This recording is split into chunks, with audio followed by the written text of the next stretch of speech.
What are you, some kind of freak? Hey, shut up!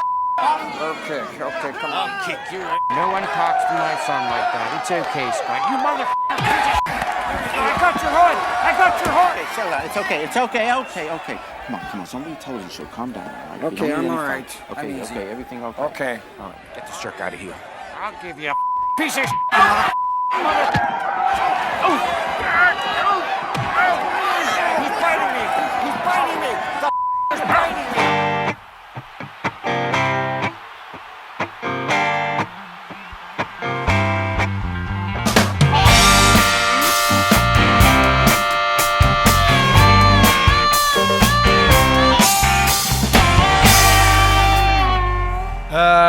Good evening and welcome to the Joust.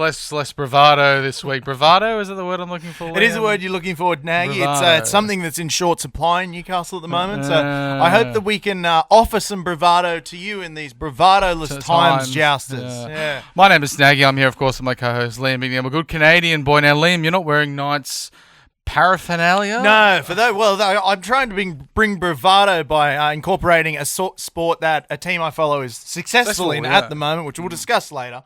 It's hockey playoffs time. Yes. Vancouver Canucks, after 8 or 9 years of being absolutely woeful, barring one decent year, they're back in the playoffs. I'm very excited. It's on my shirt.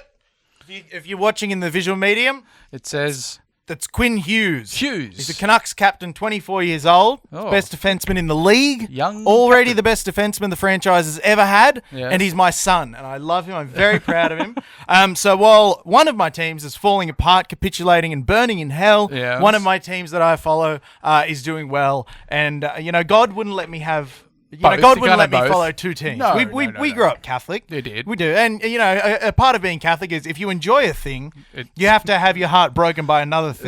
You have to be dragged down into the gutter while at the same time being dragged up to the heavens. You can't. You have to balance out. There's two. There's the heaven and then there's the other place. As Catholic, you either are going to hell or you're balanced out. There's no going up. That's true. So, yeah. Catholicism 101, basically. It was sorted right out there. So I'll be wearing this uniform until the Canucks get knocked out. And if they make the final round, I will wear the Canucks jersey I got when I was 10. That absolutely doesn't fit me anymore. I'm very excited. I know nothing about hockey. Ice hockey, I'm assuming. It's a great game. The playoffs, is it a long thing? Is this like a long thing. 19 games? Or? Yeah, so each round is a 7-game series. So the Canucks had game 1 yesterday. They won in handsome fashion. It was very good. So it's 4 rounds. Each round, 7 games.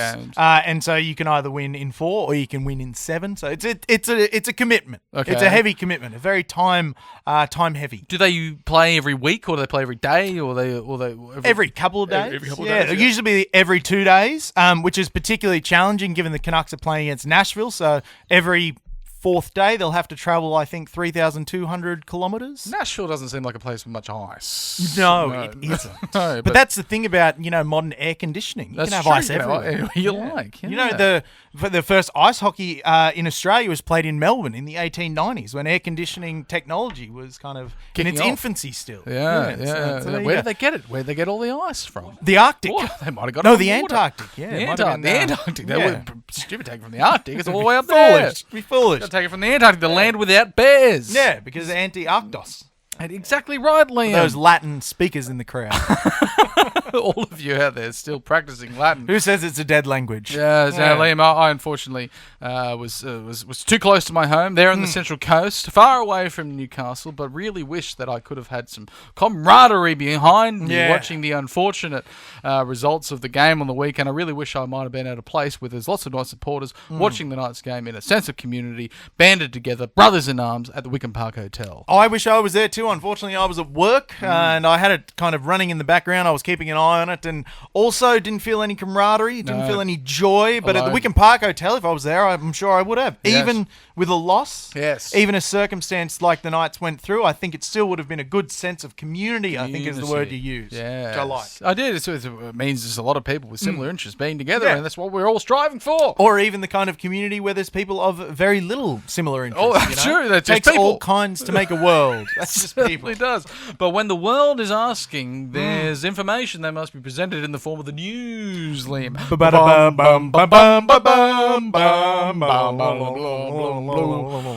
Not the best news to kick off with. It starts with pain.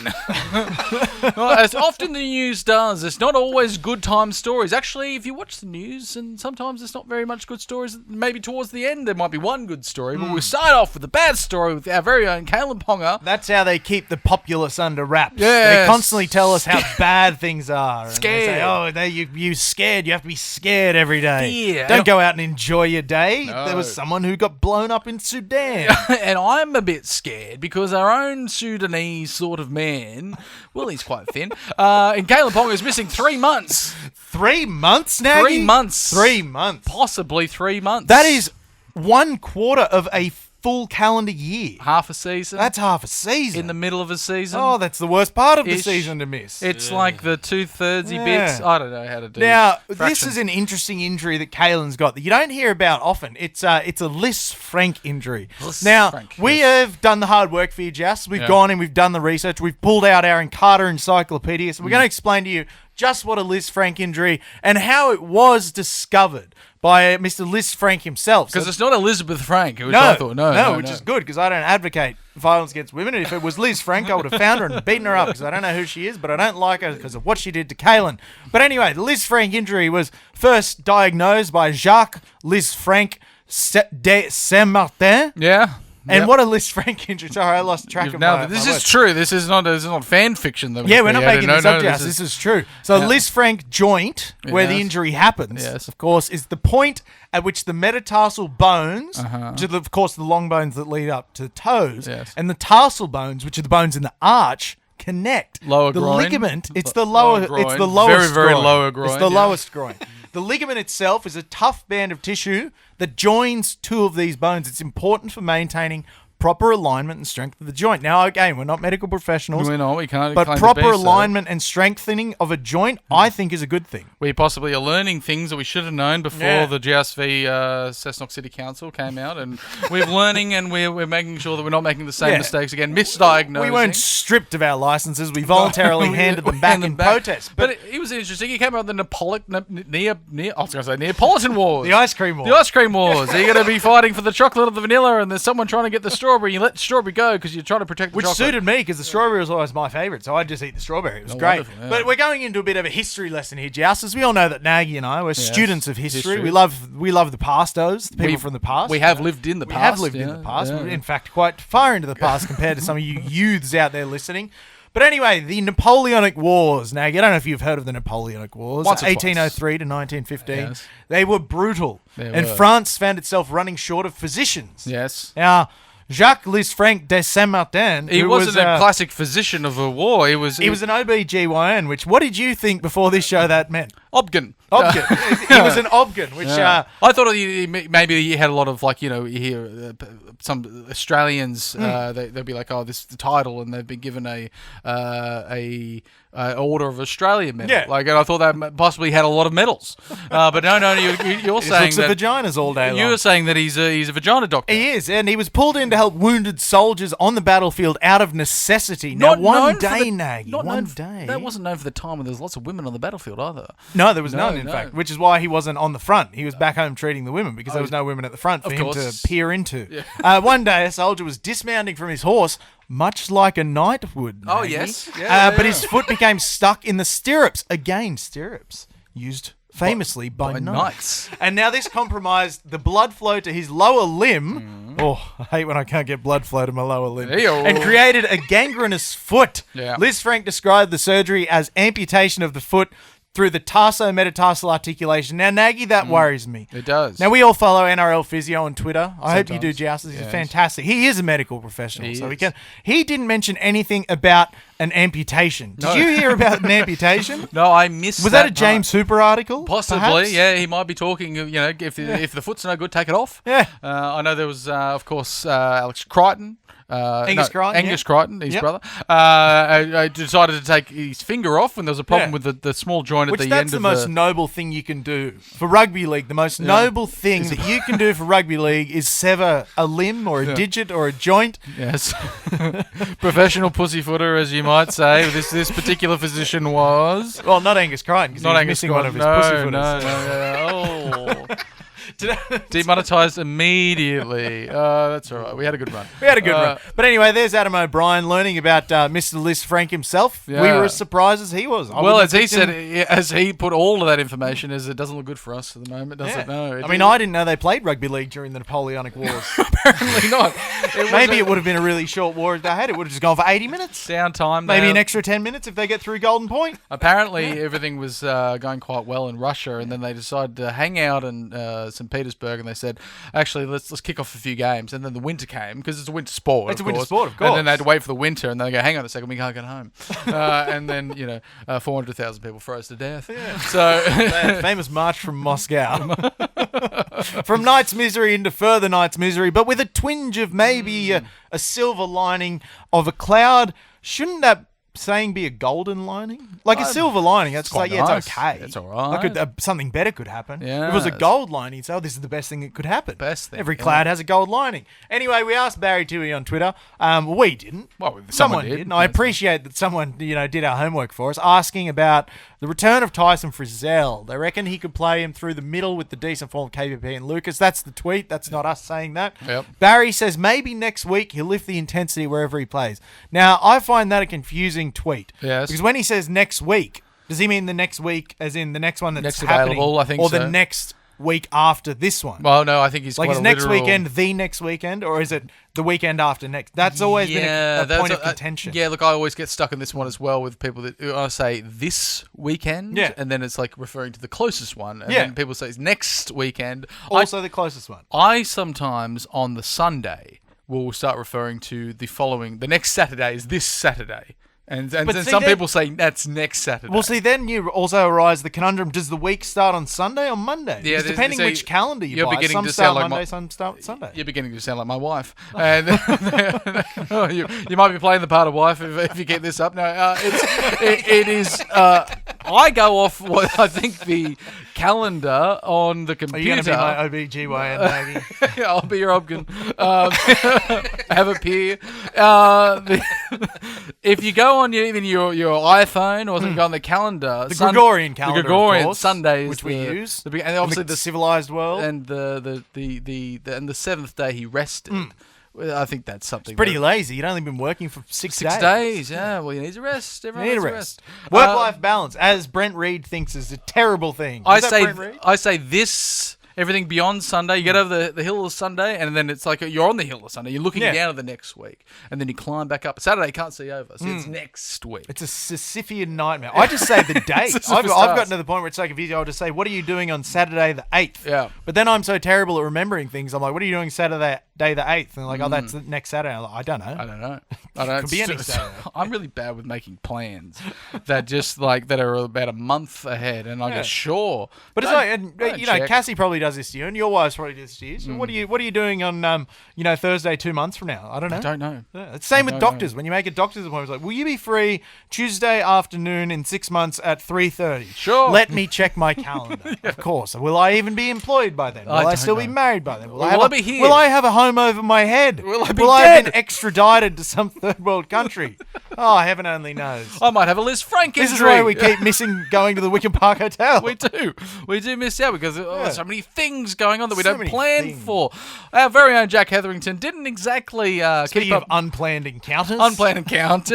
Jack Hetherington at the beginning of the show, obviously we see him there trying to bash good old Reed Marnie. Unsuccessfully trying to bash him too. Some people try to pronounce Marnie's name Mahoney. I don't like it. No, I don't like it. It's racist against the Irish. Yeah. But I mean, was it Police Academy was Mahoney, wasn't it? Was it really? I don't know. I haven't seen either of the 12 films. Look, Jack Hetherington likes to get on a bit of a push and shove out in the field, a bit of a slap, and then he's decided to say, look, I know I'm one of the bigger guys, I'm fighting one of the smallest guys in the field, but I want to continue this on in the sheds, even though we've suffered a really embarrassing loss. And I want to show everyone that I can beat up the smallest tallest man in the field. It's like, that's pretty well established. We probably think you can, and you don't need to prove it. But he said no. He said, I'm going to go out there and do a bit of a... there was a bit of a smile. There was a cheeky smile. Like he was trying to lure him in. Like, oh, I'm gonna rough you up. And then he tried to actually rough him up. You know, when you do that to your nephew, I'm going to rough you up. And then he actually tried to rough him up. He tried to actually do it. And he didn't succeed. But of course... Had to be separated. There is a historical precedent for this. Yes. Remember, there was that great fight in the tunnel.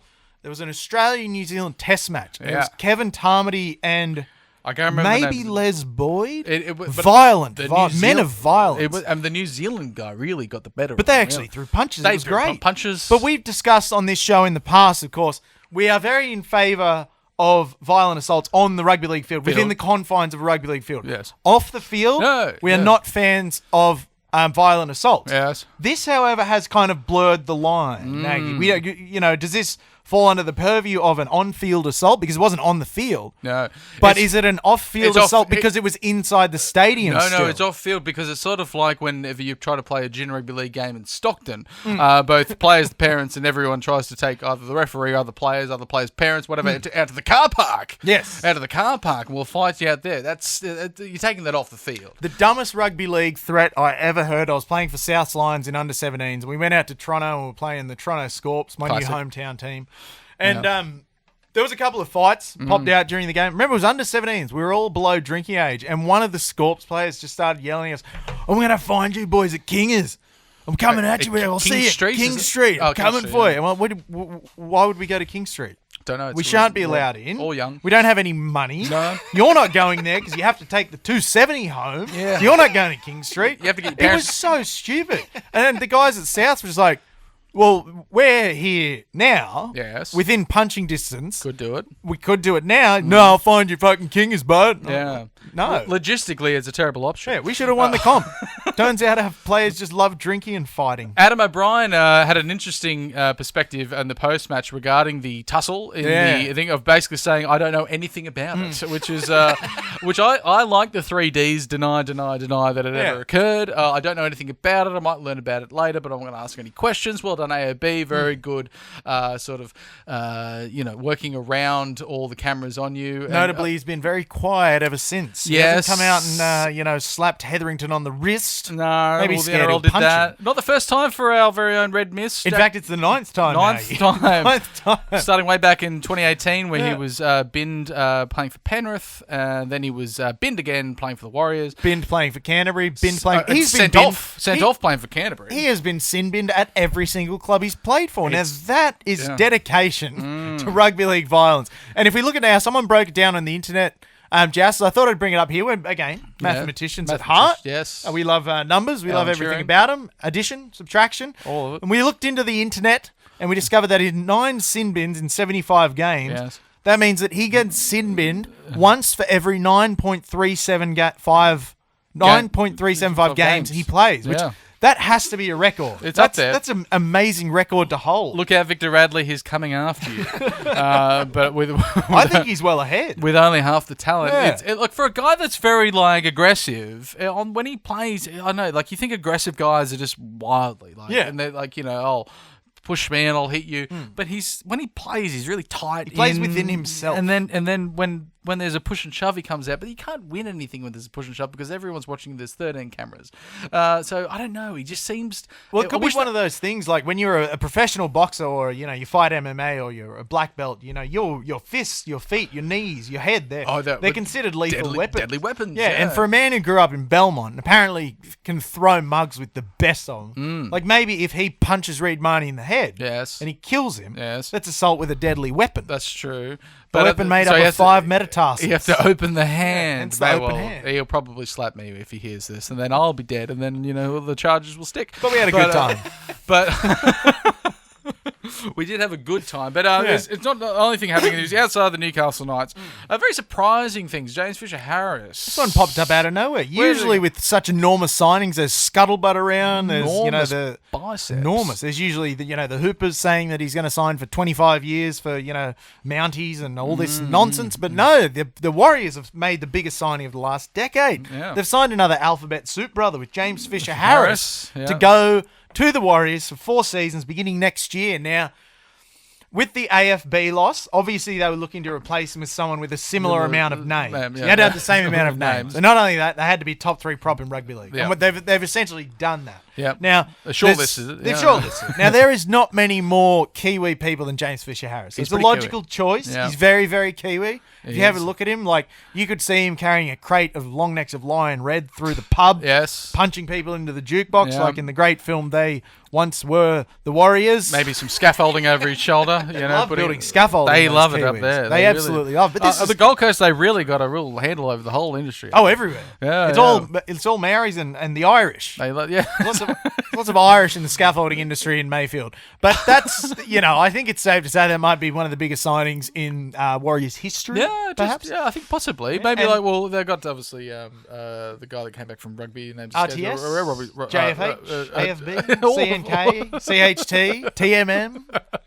Just a series of letters. String any. I think it's Roger Tuivasa-Sheck. String any 3 letters together, and you have a Warriors player. The first Roger Tuivasa-Sheck signing, I think, was pretty good because they got it from the Roosters, and the Roosters were like, no, he's going to be Anthony Minicello's replacement, and then the Warriors were like, he couldn't cook the spaghetti, so they booted him. The marinara sauce was terrible. And then, the Tohu Harris, another great example of a good Kiwi boy coming home. Yes. But the other thing you got to consider, at the moment, 27 years old, top 3 prop in the game. He is. This is when props hit their peak. So he'll be over there till about 32, maybe 33 years old. Again, not a mathematician. Coming out of 4 grand finals. Yeah. It seems like they've lost the first fella you mentioned, AFB. And they were like, we're going to upgrade. We're going to get one better. And this one without any domestic violence charges, which is a good thing. Definitely a good thing. Does Adam Blake have domestic violence charges? Yeah, maybe 2. Right. I think so. But anyway. in turn, look, we moved from one football player finding a new employer to another. Joseph Manu. Now, this is a weird story. Joey Manu's confirmed that he's going to leave the NRL to be employed by Toyota. Yes. He's going to go work for Toyota. I think building Corollas. Selling cars. Oh, you reckon he'll be in the sales? Well, possibly. With a face like that, you got to be in the sales side. Gorgeous man. Yeah, he is. But so he's maybe making, maybe selling. We don't know. But he's over there in Japan. Well, he'll be over there in Japan as a Toyota employee, but will be playing rugby union for the Toyota for Blitz, which is the Toyota, the rugby union team, which is owned by Toyota. Yes. Confusingly, which plays in the Japan Rugby League 1, which is the Japan's top rugby union competition. Right. Which maybe that's where it's a league of rugby union. It's a league of rugby union, which maybe that's where the confusion arose. Yeah. He thought he was going over there to work for Toyota. They said no. So he thought he was going over there to play rugby league, and they said no. And he said, "What am I going over here for?" And apparently he's going over to play rugby union for Toyota. Yeah. But what we need to look at, I think, in this is the amazing club names in the Japan Rugby League 1. If we just scroll across here, now they've changed a bit in the last few years. They used to all be owned by corporations. So you've got the Toyota Verblitz, Tokyo Sun Goliath, which used to be owned by that's wonderful. Used to be owned by alcohol giant Suntory. You've got the Saitama Wild Knights, which used to be the Panasonic Wild Knights, owned by that very same company. You've got the Tokyo Brave Lupus. Wonderful. They used to be Toshiba Brave Lupus. You know who make the printers? What's the middle one there? Sagamihara Dynaboards. Thank you for that. What's a Dynaboard? I don't know. It sounds like a robotic, wild boar. It does. It sounds a little bit like Beast Wars. You ever watch that show? No. But that's what I think it would be. Yeah, dinosaurs and Transformers. And oh my God, it's a dinosaur wild boar. Yeah. See, let's all move to Japan and just play footy for the Spears Funabashi. That's sick. Well, I was going to say the two out of the Blitz, but that's exactly the team that we spoke about. And then earlier. You've just got the Yokohama Eagles. If anything, it's quite a low-key name that he's going to. Yeah, but he's going to get paid enormous money, $1 million plus a year. And of course, with Uncle Nick being Uncle Nick, he's going to come back the second Teddy retires. I'll say, come on back. You've been gone too long. They replaced one Italian fullback with another Italian fullback because the one before him was 2 Kiwi. So now they're going to bring back another Kiwi to replace anher Italian fullback. See how that works out. I think it was Jordan Rapana that went over to Japanese rugby and came back. Yeah, they didn't let him. Almost better. Oh no, he went. Didn't he go over there and play for a year? Yeah. He left for a year and came back, and he's about 38 years old. He's playing like a much younger man. He's got an injury at the moment, but it might be hip replacement or something like that. Well, at least they're very open about the professionalism now. I remember there was a story about the All Black great John Kerwin, I believe. He went over to play in Japan, and at the time, rugby union was still amateur, quote unquote. So he had to work for the company that owned the club. Cars. And he had to work for the cars. And all he had to do was turn up at the office. He had a briefcase full of paper, much like Kramer has. Not paper that is of any legal bearing, just paper. Just paper. And he'd get paid in paper bags at the end of the week. Oh, wonderful. They're like, he got really bored over there because he had to sit in the office but do nothing. Like George when he's working for Play Now. Speaking about doing nothing. Trying to work out what the Penske file is. That's 2 different episodes you're talking about. We'll be right back for the second half of the Joust, covering everything Newcastle Knights. Looking forward, looking backwards, all that failure. We'll be right back. Alrighty then. Welcome back to the second half of the Joust. Looking at both cameras. There, it's always confused me, Naggy, when you say welcome back to the second half, because we weren't in the second half initially. We were in the first half. We've never addressed this, have we? No. In the 7 years we've been doing this podcast, we've never addressed welcome back to the second half. Welcome back to the second half of the Joust. Well, we are in the second half, Liam. And welcome back to everyone that is joining us and sat through the moment of silence.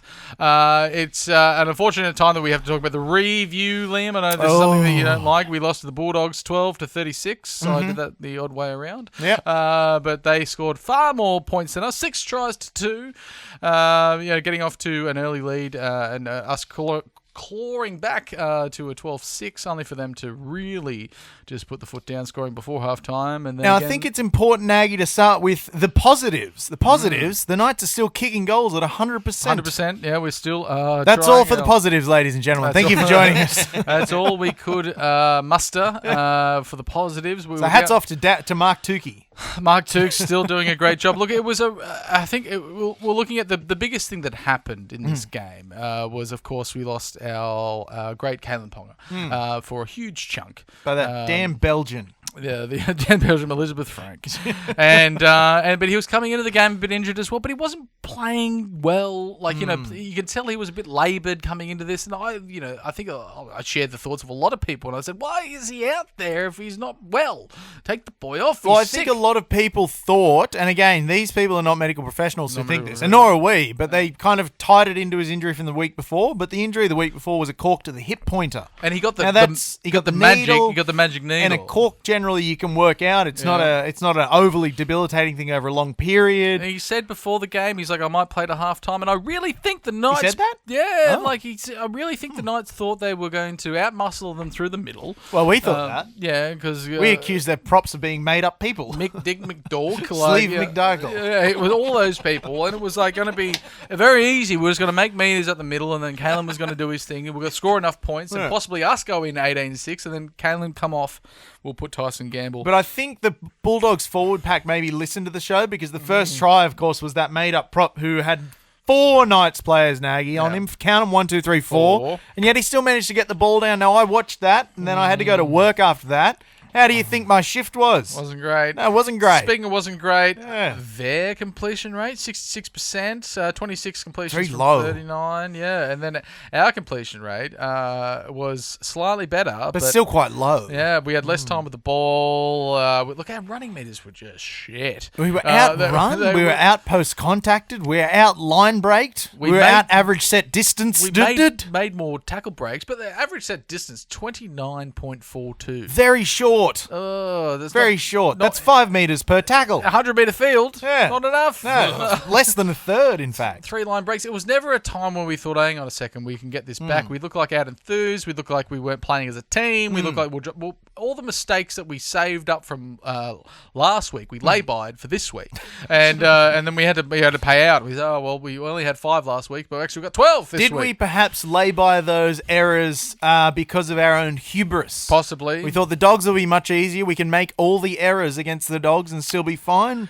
And then, possibly... We were hoisted by our own petard, perhaps. We were, and our forward pack did not... none of them made over 100 metres. No. Which is kind of the benchmark. It felt like that's got to be the benchmark, but, I know it's such an arbitrary number. They moved up Daniel Saifidi to the start.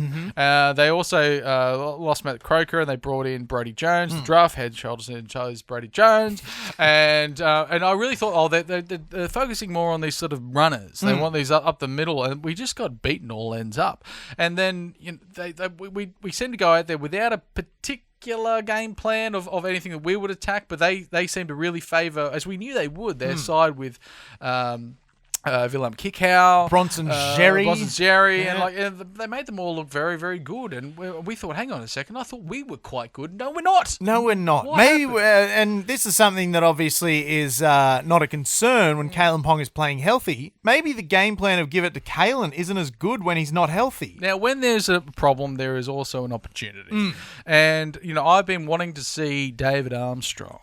Ever since his 2-try turn in the Central Coast trial match against Cronulla, scored 2 tries on the right wing. On the right wing. Look, I've always thought that he's looked quite good at the back. And we got a photo of him there. And rather than looking like a monk on leave like Jackson Hastings, he's a monk on duty. Monk on duty. Like, it's a very respectable Christian haircut. It's a good, honest haircut, isn't it? Get the bowl out. You could set your crucifix to that haircut. But he's known for scoring tries, finding the line there in reserve grade. He seems like a guy itching for an opportunity. 3 tries from 5 games in his first year, 15 from 18. And a good country boy. You love to see it. Moree. Yeah, Moree. Good Moree boy. He also played a bit of football up in Queensland as well. So he seems like he's 23. He's not that really much younger than Kalen. He was born in, I saw 2001, the year of the premiership. Is that an omen, perhaps? Hopefully. Yeah, hopefully. I think there's certainly an element that we've relied on, giving the ball to Kalen, get the ball to Kalen, let Kalen do his magic. And now I think Which is fun, because we don't know what's going to happen. But I think now they really have to rely back to, we don't have that spark. No. We don't have that. We do have some speed at the back now, David Armstrong, but let's see how they go. Will he translate being a strong finisher into being a strong ball player / distributor? Yeah. And who's going to kick the ball more than 5 metres now that Kalen's away? I don't know. We've only got the 2 5 metres. We'll cover that in the preview of the next round, though. When we're looking at, I really had to think hard about this. Of its hats off, and who the hats off for this week was. We had to be bullied into picking someone. It was that hard. Phoenix Crossfield Bomberlin. Hats off. The effort Phoenix. Was there. Effort man. He is good in attack. He's versatile, and he ended up finishing the game at 5/8, and also the thumb. I'll take the thumb for my hats off again. I feel like we're still not getting the best out of the thumb because his best is so good. The best is so good. Bradman Best. The best is so good, and he's been very good. Don't get me wrong, yeah. But I think he could be. Truly remarkable if we can unlock him effectively. The final try there with Kai Pearce-Paul just reaching his go-go gadget arm around and passing it to Bradman. We love Kai Pearce-Paul. We do. He's starting to bust out the tricks. See, with that offload, we've talked about how he's building his game on the fundamentals. Yes.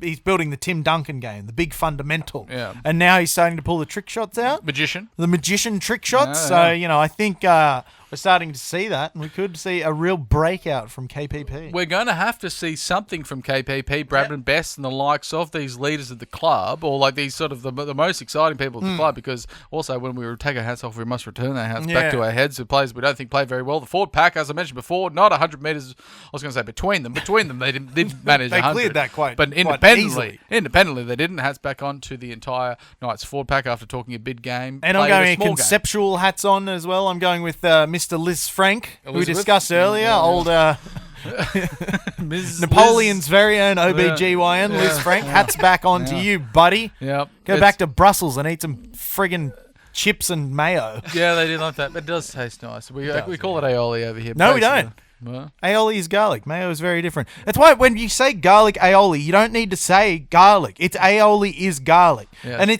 I hate when you see someone say, I'll have a lime margarita. A margarita is made with lime juice. A lime margarita is like saying, I'll have a ham, cheese, and bread sandwich. I thought a margarita was made with lemon juice. You've worked in bars for a dozen years and you think a margarita is made with lemon juice? Jello. Oh. So we got Elizabeth Frank there with his hats back on. Hats back on to you, Liz. The whole fullback there. Look, it's really going to rely, I think, moving forwards and backwards, twirling on the game that we have. Yes. Against the Dolphins, because now there is, I think it'd be almost worse if Kalen was out for 4 weeks, because then it would sort of be like, well, we have to wait. Yeah, we have to wait for him to come back. We've got someone you're keeping the chair. We're in transit. Yeah. Now we have to say he's not coming back for a very long time, and this period is going to be the difference whether we come dead last and look like the worst team in the NRL, or we actually got to band together and find different ways to score points and win games. Well, I've been thinking about this, Naggy, and we're not big on on conspiracy theory No. here at the Joust. Well, we might be. Like our ideas grounded in reality Some and logic. would say. But I have a theory.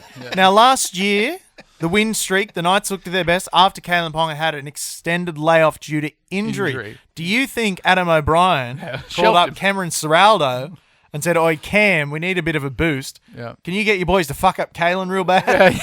Yeah. Potentially. I'm just saying, Jeff. Potentially. We're throwing it out there. I don't eavesdrop. I don't eavesdrop, but that may have been a conversation that was had between Adam O'Brien and maybe Cameron Ciraldo. I don't know. It might have gone straight to the top. He might have called Gus. The Newcastle Knights are also a very fair side. We were often, we're nothing but fair. Yeah. We're good, honest, good, hard-working working class town. And Blue bloods. And we saw...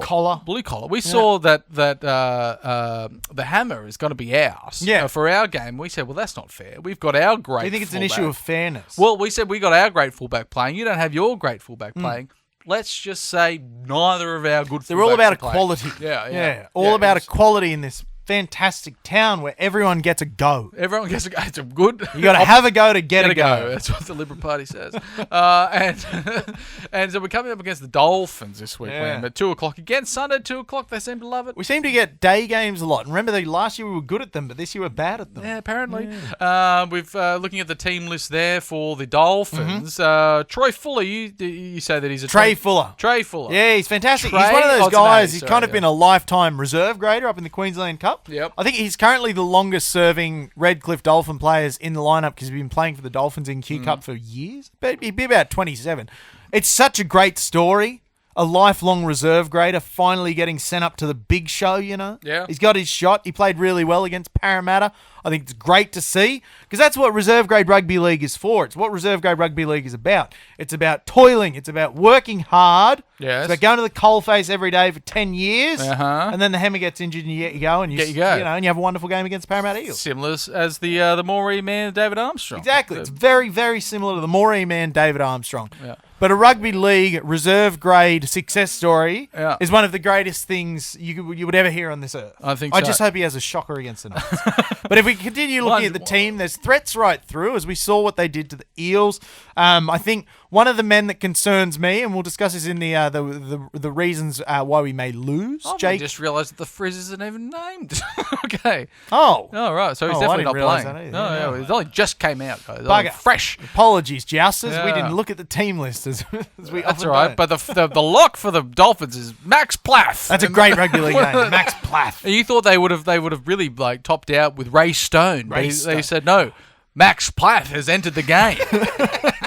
A good rugby league name should only have 2 syllables. Yep. Ray Stone. Ray Stone. Max Plath. That's all you need.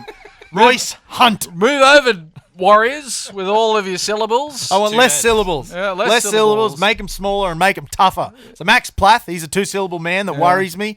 But Tessie New... Trying to be a 2-syllable man, but he's got too many syllables Tessie in there. New, that's 3 syllables. It's a short name, but he's got too many syllables. It's deceptively short. I looked at it and I thought, God, they can't be more than 2 syllables. Josh Kerr. That's a 2-syllable name. Thank you there, Mr. Button. No mucking around with the letters there. Now, of course, we've got another ex-Knight playing in the team against us in Oren Keeley. Oh, Not a good rugby league name, just a made-up name. No one's named Oren. He's the only one. It's a little bit 2005 Ricky Pontiac's cricket, isn't it? When you can't get all the actual names of the players. So you get he's the unlicensed player. The unlicensed one. They couldn't get the rights to his real name. Unless you play the Champions Trophy. Look, we're not sitting well on the table. We're way down the bottom. We possibly are in the doldrums. It's a long way to climb. The Dolphins are really high up there, so maybe they're going to come in to think, they're going to win this one easy. Now, there's a bit of symmetry there. They're 3 off the top. We're 3 off the bottom. Symmetry is important in life. When you have up, you must have down. When you have black, you must have white. Catholicism. When you had third, you must have third last. They're thinking they're going to get to the other place, and we think we're going to get to hell, so we have to meet in the middle. So hopefully we're going to get up. There's a new player there, also Jed Cartwright, someone that I was looking forward to seeing. Cartwright.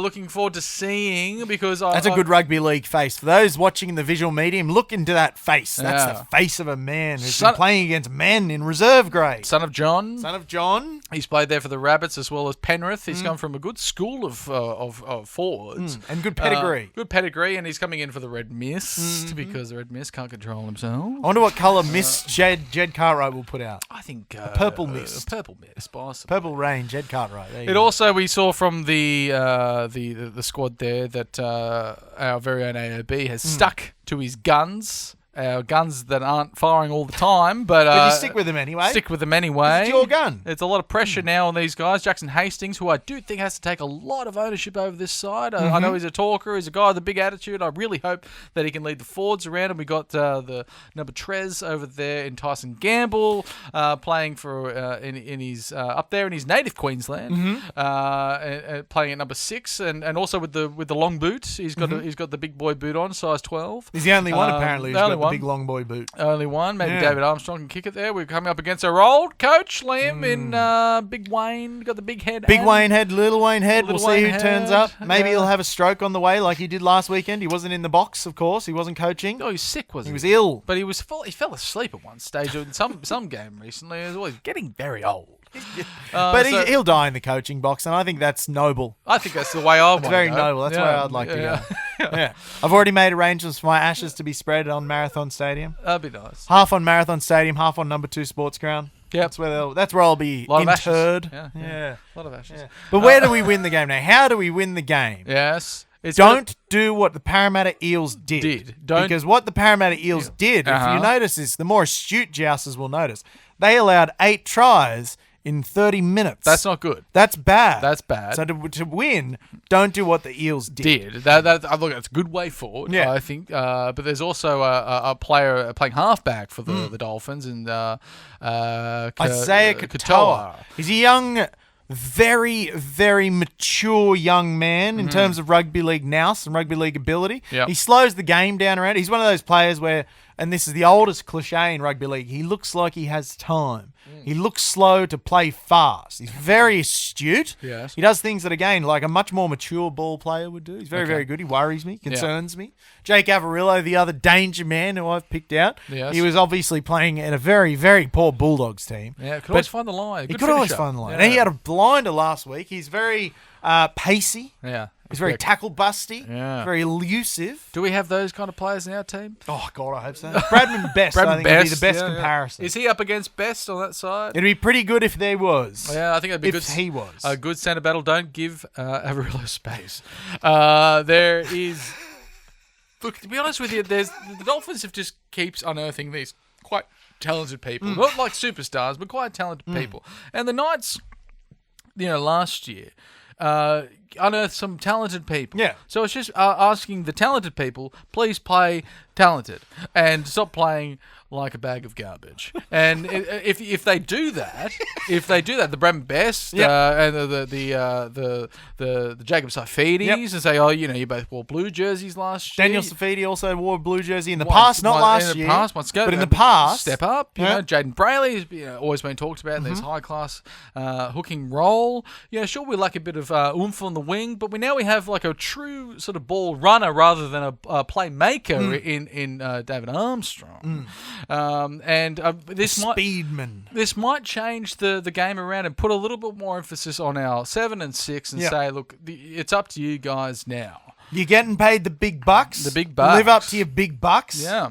Yeah. Do what the big bucks. Sorry, I just got big bucks in my head. Put the big bucks away and play a bit of football, and focus just on the football and less on the bucks. Yeah. But I hope that they are going to be able to do that for all of us, because if anything, we need a bit of a surprising win just to reinvigorate us all, give ourselves a bit of a shock. But again, I don't think it'll happen because, like I said, God won't allow me to follow 2 successful teams, so it's going to be rough for you Knights fans. But unless that team loses, if the Canucks lose, then the Knights will win. We'll win the grand final. Very excited either way. All the Canadian jousters out there need to go in there and maybe kneecap that man Hughes. So he plays badly. If you kneecap my son, Canadian jousters, I will fuck you up. Yeah. Don't touch my son. Don't touch the boy. If you're going to watch the game anywhere, Liam, there's only one place to watch it in the Newcastle area. You can't go all the way up there to Redcliffe. It's so far. Too far. It's so far. You have to take a plane or you have to drive for a week. Bus. The game's in 4 days. You've got to drive for a week. You'll be too late. Not enough time. Not enough time. You got to watch it where all the Newcastle Knights fans watch good, honest rugby league in their community, win, lose or draw, arm in arm, and all the rest, holding hands. Bits intertwined. It is really good out there on a Sunday afternoon because the afternoons are getting shorter, you see. Yeah. The afternoons are getting much, much shorter. That's it. It's lunchtime and then bam, it's midnight. It's midnight. I hate that time of year. There's less to enjoy. So if you want to be out there in the sun, 2 o'clock game, perfect there, drinking cold I've beers. stuffed up my availabilities at work again and I'm working. I wanted to save my Sundays off for the Tamworth game. Any Joust is going to be at Tamworth. I'll be there. Let's get pissed. Let's all get day. physical. Yeah. But if you like us and you want to keep watching the Joust, you can watch it on the following Facebook, Instagram, Apple Tunes, I said Instagram twice. TikTok. Yeah. YouTube. SoundCloud. SoundCloud. We'll get that Twitter going one day, Jousters. Internet. Yeah. You can watch it all The on Outernet. the internet. Are we purely an internet? We are. We're not broadcasted. The network's going to hate hearing that. Please like us on all those things. We'll be chatting you again this time next week, hopefully talking about a wonderful surprise win against the Dolphins when they say, good Lord, look at this team play. David Armstrong, 7 tries. Kalen who? Kalen what? Kalen why? Kalen when? Hopefully, fingers crossed that we're all there. But we will be there to watch this next week. See you, Justice. We'll catch you then. No. Did you guys actually mention the Wickham Park Hotel at the end there? The slide did the job, mate. You were talking. You didn't. It was like Naggy was about to say it, and then Liam would say something, and then Naggy would go back again. I'm going to get it. And then just... Oh, really? I know.